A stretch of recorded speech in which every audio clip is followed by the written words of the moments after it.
انہوں نے کہا یہ وہ بدقسمت شہر ہیں جہیں یاجوج اور ماجوج نے اس دیوار کے پیچھے قید ہونے سے پہلے بالکل تباہ اور برباد کر دیا تھا۔ آپ اس وحشی قوم کے بارڈرز پر پہنچ چکے ہیں۔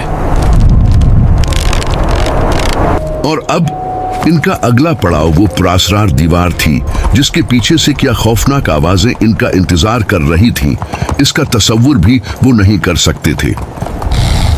کھنڈرات کا یہ بھیانک سلسلہ کوئی چھوٹا موٹا علاقہ نہیں تھا۔ سلام الترجمان اور ان کا قافلہ ان ویران اور تباہ شدہ شہروں کے بیچ سے مسلسل 27 دن تک گزرتا رہا۔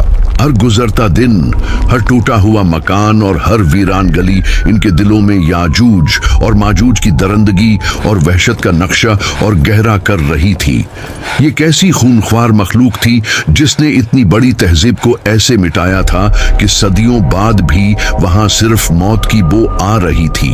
ان 27 دنوں میں قافلے کے کئی لوگ شدید سردی اور خوف کی وجہ سے ہمت ہارنے لگے تھے، لیکن سلام الترجمان کا عزم اور خلیفہ کا حکم انہیں آگے بڑھنے پر مجبور کر رہا تھا۔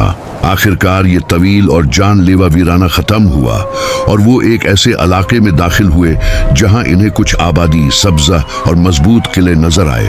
یہ دیکھ کر قافلے والوں کی جان میں جان آئی۔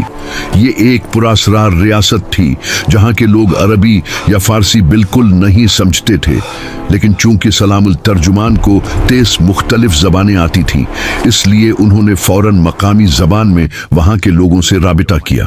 یہ سن کر قافلے والوں کو شدید حیرت ہوئی کہ وہ مقامی لوگ مسلمان تھے۔ وہ مسجدوں میں نماز پڑھتے تھے اور قرآن کی تلاوت کرتے تھے، حالانکہ وہ باقی دنیا سے بالکل کٹے ہوئے تھے۔ سلام الترجمان کو اس ریاست کے بادشاہ کے پاس لے جایا گیا۔ جب سلام الترجمان نے خلیفہ الواثق باللہ کا شاہی خط اس بادشاہ کو پیش کیا تو اس نے خط کو چوما اور اپنی آنکھوں سے لگایا۔ اس بادشاہ نے سلام الترجمان کو بتایا کہ جس لوہے کی دیوار کو تم ڈھونڈ رہے ہو وہ یہاں سے زیادہ دور نہیں ہے۔ اس نے قافلے کی شاندار مہمان نوازی کی اور پھر اپنے کچھ خاص اور تجربہ کار آدمی ان کے ساتھ روانہ کیے تاکہ وہ انہیں سیدھا اس خطرناک گھاٹی تک لے جائیں جہاں زوال قرنین علیہ السلام نے وہ عجوبہ تعمیر کیا تھا۔ اب سفر کا وہ حصہ شروع ہو رہا تھا جو سب سے زیادہ خطرناک تھا۔ مقامی گائیڈز انہیں لے کر ایک انتہائی تنگ اور ناہموار پہاڑی راستے پر چل پڑے۔ یہ راستہ دو بہت بڑے اور فلک شگاف پہاڑوں کے درمیان سے گزرتا تھا۔ گائیڈز نے بتایا کہ تاریخ میں اسی تنگ راستے اور گھاٹی سے یاجوج اور ماجوج کا سیلاب نکل کر دنیا کے مہذب شہروں پر حملہ آور ہوتا تھا اور قتل و غارت کا بازار گرم کرتا تھا۔ یہاں کی ہوائیں اتنی تیز اور سرد تھیں کہ ہڈیوں کے اندر تک محسوس ہوتی تھی۔ اور پھر چلتے چلتے اچانک وہ لمحہ آ گیا جس کے لیے انہوں نے ہزاروں میل کا یہ ناممکن سفر کیا تھا۔ دو آسمان سے باتیں کرتے پہاڑوں کے بالکل درمیان ایک ایسی چیز کھڑی تھی جسے دیکھ کر انسانی عقل دنگ رہ جائے اور آنکھیں پھٹی کی پھٹی رہ جائیں۔ سلام الترجمان نے اپنی آنکھوں کے سامنے وہ عظیم الشان لوہے اور تانبے کی دیوار دیکھ لی تھی جس کا ذکر انہوں نے صرف کتابوں میں پڑھا تھا یا قرآنی آیات میں سنا تھا۔ سلام الترجمان نے اپنی ڈائری میں اس دیوار کا جو آنکھوں دیکھا حال لکھا، وہ آج بھی تاریخ کی مستند ترین کتابوں میں محفوظ ہے۔ انہوں نے لکھا کہ یہ کوئی عام اینٹ اور پتھر کی دیوار نہیں تھی۔ اس دیوار کو بنانے کے لیے لوہے کے بڑے بڑے بلاکس کو اینٹوں کی طرح استعمال کیا گیا تھا اور ہر بلاک کا سائز 1.5 گز لمبا اور 1.5 گز چوڑا تھا۔ ان لوہے کے بلاکس کو جوڑنے کے لیے سیمنٹ یا مٹی کے بجائے پگھلے ہوئے تانبے کا استعمال کیا گیا تھا، جس کی وجہ سے یہ دیوار ایک ناقابل تسخیر فصیل بن چکی تھی جس میں سوئی گھسانے کی بھی جگہ نہیں تھی۔ سلام الترجمان لکھتے ہیں کہ اس دیوار کے بالکل بیچ میں ایک انتہائی دیو ہیکل لوہے کا دروازہ تھا جس کے 2 پٹ تھے۔ یہ دروازہ اتنا بڑا اور چوڑا تھا کہ اس کا تصور کرنا بھی محال ہے، اور اس دروازے پر جو تالا لگا ہوا تھا وہ عام تالا نہیں تھا बल्कि वो 7 गज लंबा एक भारी भरकम लोहे का ताला था जिसका वजन कई टन था। इस ताले की चाबी भी 1.5 गज लंबी थी और इसके अंदर 12 दंदाने थे। हर दंदाना एक आम इंसान के बाजू जितना मोटा था। वो चाबी एक बहुत बड़ी और मोटी लोहे की जंजीर के साथ दरवाजे के साथ ही लटक रही थी। इस दीवार के पास कुछ मकामी मुहाफिज भी मौजूद थे जो नस्ल दर नस्ल इस दरवाजे की निगरानी करते आ रहे थे। इन मुहाफिजों ने सलाम तर्जुमान को एक इंतहाई रोंगटे खड़े कर देने वाली बात बताई। उन्होंने बताया कि हर जुमे के दिन यहाँ का सरदार अपने आदमियों के साथ आता है और 50 किलो वजनी लोहे के हथौड़े से इस दरवाजे के ताले पर 3 जोरदार ज़रबें लगाता है।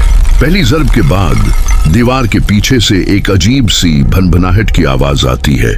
दूसरी ज़रब के बाद वो आवाज तेज हो जाती है और तीसरी ज़रब के बाद दीवार की दूसरी तरफ से एक ऐसा खौफनाक और कान फाड़ देने वाला शौर, चीखें और हंगामा सुनाई देता है कि कमजोर दिल इंसान वहीं दम तोड़ दे।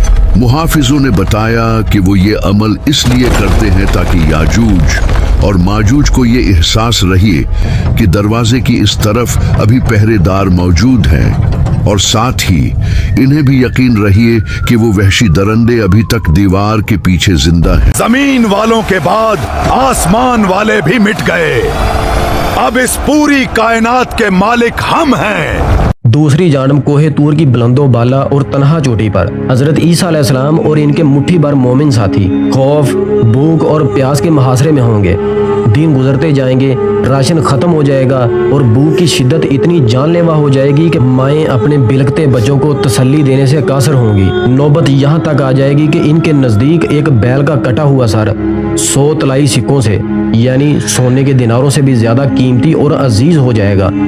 दौलत की कोई वक़्त नहीं रह जाएगी, सिर्फ जान बचाने की जंग होगी। इस शदीद मायूसी, बेबसी और घुटन के आलम में जब कायनात की हर उम्मीद टूट जाएगी और कोई रास्ता बाकी न रहेगा, अल्लाह के जलीलुल कदर पैगंबर हजरत ईसा अलैहिस्सलाम और इनके तमाम साथी रोते हुए ज़मीन पर सजदे में गिर पड़ेंगे।